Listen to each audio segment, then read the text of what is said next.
জালিমদের আফসোস শুনেন কি, সেদিন জালিমরা আফসোস করবে।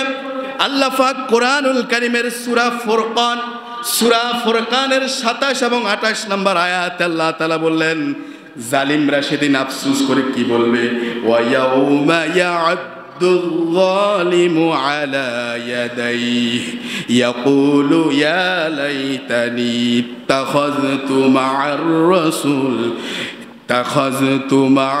রাসূলি সাবিলা। সেদিন জালিমরা নিজের হাত দুইটা কামড়াবে। আমার দিকে খেয়াল করেন, আল্লাহ বলতেছেন, দেখেন নিজেরা জালিমরা সেদিন নিজের হাত নিজে, দুইটা হাত নিজে কি করবে, কামড়াবে, শুধু কামড় দিবে, কামড়িয়ে কামড়িয়ে তারা কি বলবে, আল্লাহ বলেন তারা বলবে ইয়াকুলু, তারা বলবে ইয়া লাইতানি ইত্তাখাযতু মা'আর রাসূলি সাবিলা। আরে আফসোস, আমি যদি রাসূলের পথটা যদি অবলম্বন করতাম। তারা আফসোস করবে, নিজের হাত নিজে কামড়াবে আর বলবে, হায় আমি যদি সেদিন দুনিয়া যদি রাসূলের পথটা যদি অনুসরণ করতাম।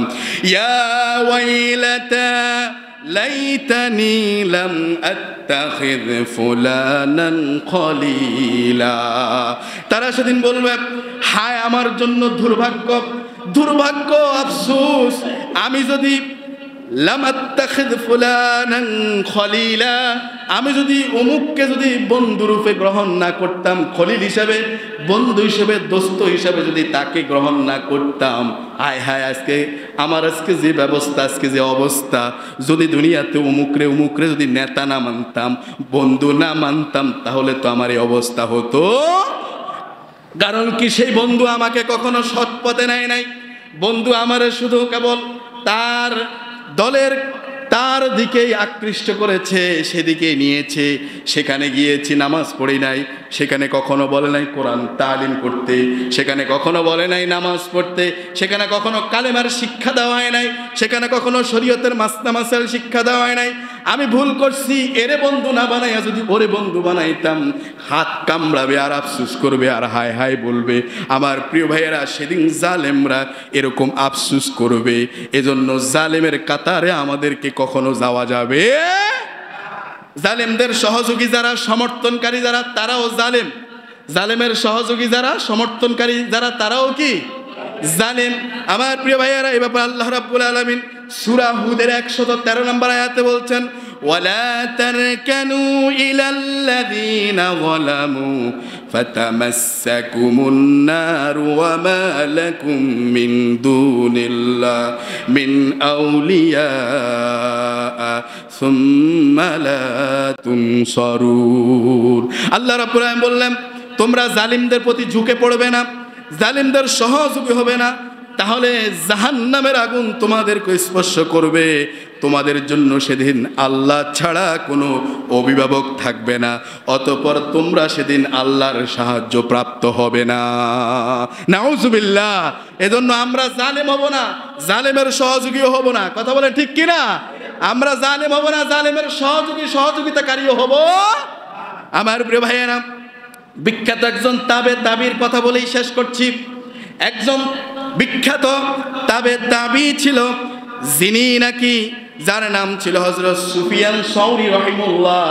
ওই সুফিয়ান সাউরি রাহিমাহুল্লাহর কাছে একজন দর্জি, খলিফা, দর্জি বুঝেন তো নাকি, কাপড় সেলাই করে, তাকে কি বলেন? একজন দর্জি আসলো। দর্জি এসে বলল, ওই দর্জি এমন দর্জি, যে রাষ্ট্রের বাদশা, যেই বাদশা রাষ্ট্রের প্রধান, যিনি, তার ব্যক্তিগত দর্জি ছিল, বাদশার জামা কাপড়গুলো সেলাই করত।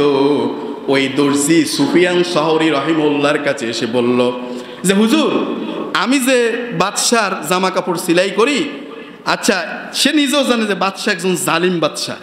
এই বাদশা একজন কি বাদশা? সবাই বলেন না, এই বাদশা একজন কি বাদশা? জালিম বাদশা। সেই হুজুরের কাছে এসে বলল, হুজুর, আমি যে বাদশার পোশাক সেলাই করি, আমিও কি তার, সে যে রাষ্ট্রে জুলুম করতেছে, আমিও কি তার জুলুমের সহযোগী হব? আমি তো তার মাত্র কি করি, জামা কাপড় কি করি, সেলাই করি, আমি কি তার এই জুলুমের সহযোগী হিসেবে সাব্যস্ত হব নাকি? এবার সুফিয়ান সাউরি রাহিমাহুল্লাহ তিনি জবাব দিলেন, তুমি সহযোগী কেন, বরং তুমি নিজেই তো একজন জালিম। নাউজুবিল্লাহ। তুমি সহযোগী না, তুমি এর আগেরটা, তুমি নিজে একজন কি জালিম, জালিমের পোশাক তৈরি করো, তুমি নিজেও কি হয়ে গেছো, জালিম হয়ে গেছো। বরঞ্চ সহযোগিতা হচ্ছে সে, তারা হচ্ছে সহযোগী, জালিমের সহযোগী জালিম তারা, যারা তোমার কাছে সুই আর সুতা বিক্রি করে। কথা কি বুঝতেছেন? তুমি যে সেলাই কাজ করো, সুই সুতা যারা তোমাকে দেয়, যাদের কাছ থেকে তুমি সুই সুতা নাও, যারা তোমার সুই সুতা দিয়ে সহযোগিতা করে, এরা হচ্ছে এই জালিম বাদশার সহযোগী জালিম। আর তুমি নিজেও একটা জালিম, নাউজুবিল্লাহি মিন জালিম। তাহলে বোঝা গেল যে জালিম হওয়া যাবে না, জালিমের সহযোগী হওয়া যাবে। আজ অনেক মুসলমানের সন্তান নিজে জালিম হও নাই, কিন্তু নিজের অগোচরেই জালেমের সহযোগী হিসেবে অবতীর্ণ হয়েছে। কথা বলে ঠিক কিনা? আমার প্রিয় ভাইয়েরা, জালেমরা দুনিয়ায় লাঞ্ছিত হবে, আখেরাতেও লাঞ্ছিত হবে, ঠিক কিনা বলেন? জালিমের সহযোগী ছিলেন এদেশের বিচারপতি ABM খায়রুল হক। তার অবস্থা কি হয়েছে দেখছেন? হ্যাঁ, এমন ভাবে তাকে কটে উঠেছে যে লাস্টে তাকে একটা পরিত্যক্ত অথবা সংস্কার চলছে এমন একটা টয়লেটের ভিতরে দিয়ে তাকে সেখানে ঢুকেছে জনরোষের থেকে বাঁচাবার জন্য। তাহলে জালিমের শেষ পরিণতি কখনো ভালো হয়? কখনো ভালো হয় না। এই বিচারপতি খায়রুল হক, আপনারা জানেন নিশ্চিত, কারণ আপনার এখানে সচেতন মুসলমান, সচেতন জনগণ, যে খালেদা জিয়াকে ক্যান্টনমেন্টের বাড়ি থেকে উৎখাত করার জন্য এক কাপড়ে খালেদা জিয়াকে ক্যান্টনমেন্টের বাড়ি থেকে বের করে দিয়েছিল, এই নৈপথ্যের ছিলেন যিনি, তিনি হচ্ছেন বিচারপতি খায়রুল হক। কথা বলেন ঠিক কিনা? এই বিচারপতি খায়রুল হক এদেশে এমন অবস্থা তৈরি করেছে, এই যে বিচার ফয়সালার ক্ষেত্রে সে এমন অবস্থা তৈরি করেছিল, স্বাধীনতার ঘোষক মেজর জিয়াউর রহমান, সেই জিয়াউর রহমানের সব প্রকাশনাগুলোকে সে বাজেয়াপ্ত করেছিল। এই বিচারপতি খায়রুল হক খালেদা জিয়াকে ক্যান্টনমেন্ট থেকে বের করে দিয়েছিল, জিয়াউর রহমানের সমস্ত পুস্তক সে বাজেয়াপ্ত করেছিল। জিয়াউর রহমান স্বাধীনতার ঘোষক, এই স্বীকৃতিকে সে বিতর্কিত একটি রায় দিয়ে রায়ের মাধ্যমে সেটাকে সে ক্যান্সেল করে দিয়েছিল। দেশের সবচেয়ে বড় ক্ষতি সেটা করেছিল, সেটা হচ্ছে এদেশ থেকে তত্ত্বাবধায়ক সরকার ব্যবস্থাকে সে বাতিল করে দিয়েছিল। এই তত্ত্বাবধায়ক সরকার ব্যবস্থাকে বাতিল করে দিয়ে এই দেশের মধ্যে এক ভয়াবহ পরিস্থিতি তৈরি করেছিল, যেটা সেই যে শুরু হয়েছিল আগুন, সেটা শেষ হয়েছিল 5ই আগস্ট। কথা বলে ঠিক কিনা? এজন্য আমরা এইরকম